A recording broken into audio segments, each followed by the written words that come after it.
Right, welcome to our lab. Today we will be looking at infrastructure attacks, and today we will be using the program Searchsploit. So in this lab, we will be looking at an Apache website and looking at OpenSSH, and we're trying to find out if these tools are vulnerable. We will be looking at the date of discovery and the CVE score and a description of the vulnerability. All right, let's go ahead and get started. You will need Kali and you will need OpenSSH and Apache. So let's begin. So the first thing we want to do is we want to log into our Kali, which I am now, and we want to open up a command line. Let me go ahead and zoom in here. Looks like it's Control plus plus. There we go. Nice and big there. Great. So what we want to do now is we want to type in the program Searchsploit. So let's go ahead and let's do root. All right, clear this out and we'll just type Searchsploit. All right, and we get a couple of different notes here telling us about how to use it. We got some examples: Searchsploit AFD, Windows Local, Oracle. We got ports here. We got different versions of Linux kernel. Got some Apache. We got lots of different stuff here that we can use right out of the bat. And if we want to find some more um, command syntaxes, we can check out this one I have in my links right here. And this is a great manual in how to get it up and running. It should be part of your Kali by default, but if not, you can always go ahead and install it.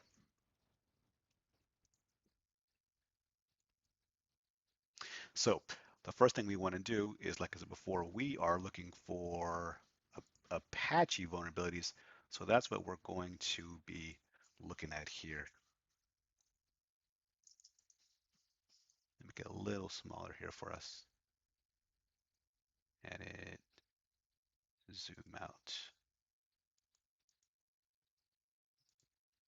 Okay, so let's go ahead and type in Searchsploit. And like I said before, we are looking for an open SSH vulnerability. So let's do this. Open SSH 7.7. And you see here, as soon as we type that, we do see that, hey, yeah, there are some potential vulnerabilities that could be exploited. So if you have version OpenSSH from 2.3 to 2.7, you can suffer from the username enumeration vulnerability. And if you have anything that is less than 7.7, same thing, and they give you uh, this is how you do it. This is the Python code here to take a look at. So let's go ahead and see what we can find based off of these vulnerabilities here. So we're going to go back to exploit database and CVE details to take a look at this exploit and take a look at the severity of it. So the first one I'll do is exploitdb.com. I'll get CVE details.com up as well. So the first thing we want to do is in exploit database, let's go ahead and just type in open SSH 7.7 and press enter. The first thing you will notice is you've got DAV. Well, D is for the download the exploit, and A is for vulnerable application, and V is for verified. And you see right here, we've got 2 out of the 3 exploits actually verified here. And we got the dates there. Looks like we had 2.3 to 2.7, username enumeration, and then we got the other one, proof of concept, right there. All right, so let's go ahead and drill down here and see what else we can find. Let's take a look at the one from, let's take a look at these ones from 2018.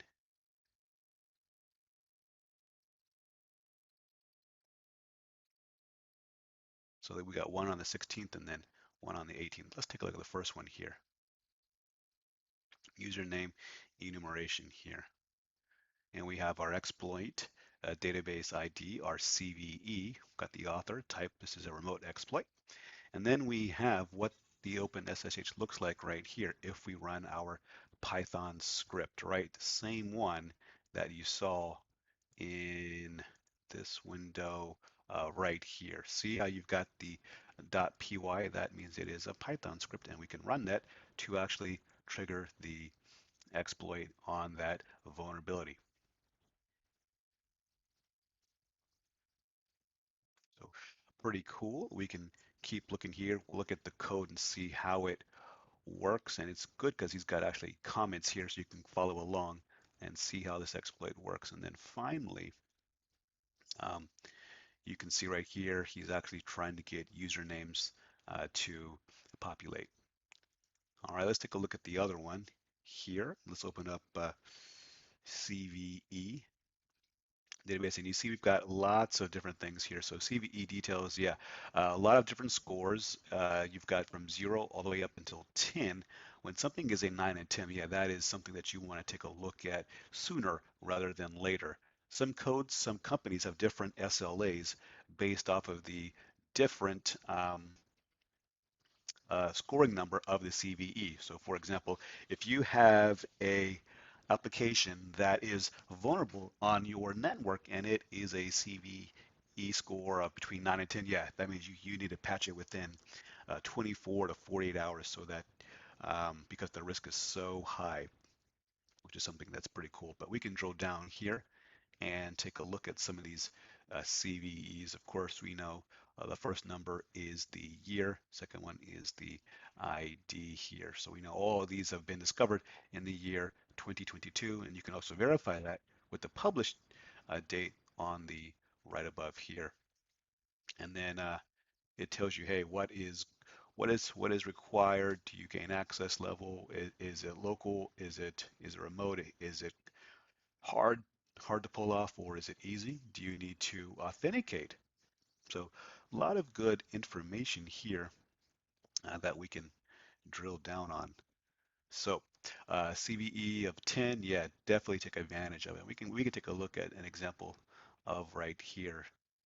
Let's take a look at this one. This is a SQL injection and VoIP monitor GUI before 24.96 allows attackers to escalate privileges to the administrator level. Well, let's say like what is VoIP monitor GUI? Let's just do a quick search and figure out what this is.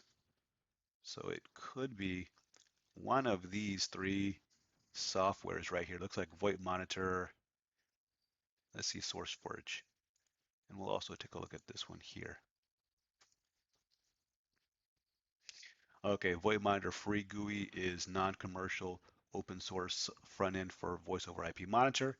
And this is the voice over IP monitor open source network packet sniffer. Interesting. With commercial front end for SIP, RTP, RTCP, skinny. So these are different real-time communication protocols. And looks like yeah, this exploit um, could take advantage of the GUI front end for this VoIP software.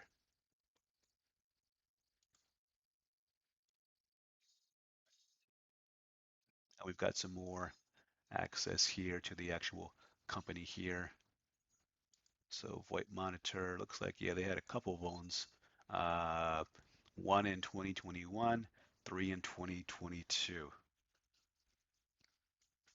All right, so we looked over here and we can also go here, CVE details, and we can also try to look for open SSH. And if we take a look there, nothing there, but let's try to search it a different way, right? Let's try to search it through the exploit or the CVE ID. Let's try it here, 2018. I'm going to copy that one and see what we can find out here. And there it is right here. Again, we got a score of 5 on this one. And again, it says, yeah, this version of OpenSSH through version 7.7 is prone to user enumeration vulnerability due to not delaying bailout for an invalid authenticating user. We've had some related stuff. We see all these other applications that are affected by the same CVE.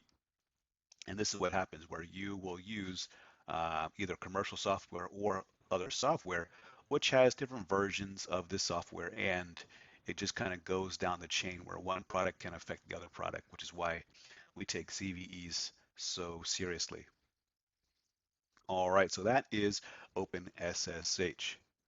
For our second task, we're going to be looking at Apache. So let's take a look at Apache and see what we can discover here. So this time, I'm going to look for Apache. Let's do 2.4.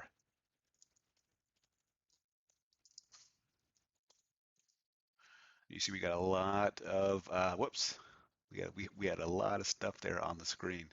Look at this, all these exploits here. We've got some combinations. If you have Apache plus this version of PHP that's less than 5.3 and less than 5.4, we've got remote access. We've also got some denial of service. That's a DOS attack. What else do we have here? Remote code execution, RCE, and some other, nasty stuff.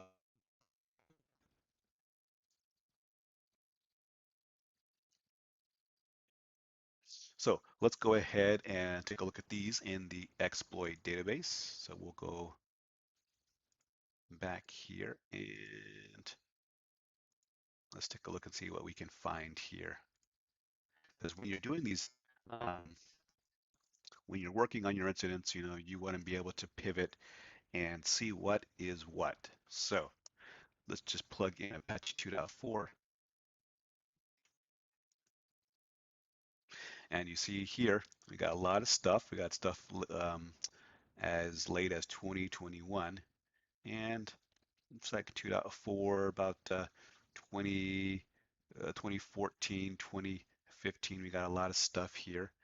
And we can take a look at some of the ones that we did see before. Here's one, path travel and remote code execution. There's also web root full path disclosure. That'd be something scary where basically they would be able to enumerate all of the directories in your server. So let's take a look at this one, denial of service. That one's been verified. And again, we get some information here. We get the author, run goes by the handle of run virus, or his real name is Ahmed T. All right, and he talks you through um, how this starts. And look, we've got some shell code running in the background. We've talked about shell code in our other classes here. And let's see what else we got.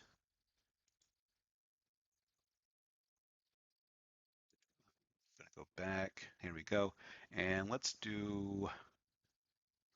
try this one right here. Path traversal remote code execution. Again, we get our CVE, we get our authors, web app, does it, and it affects multiple platforms. You can download this if you would like, or you can view the raw code as well. But kind of walks you through this exploit here in Bash, and then basically he's doing if one equals or two equals, then run this command. And then right here you see he's actually running as proof of concept script, and you've got your targets. These could be your IP addresses of your Apache servers, and he's pushing that out to etc password. He's also doing that to bin shell.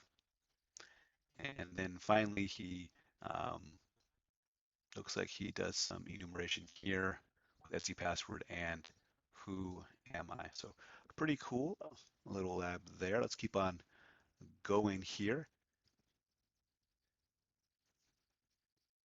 And let's see how it looks like in exploit database here. So let's go to, I'm going to copy this one again.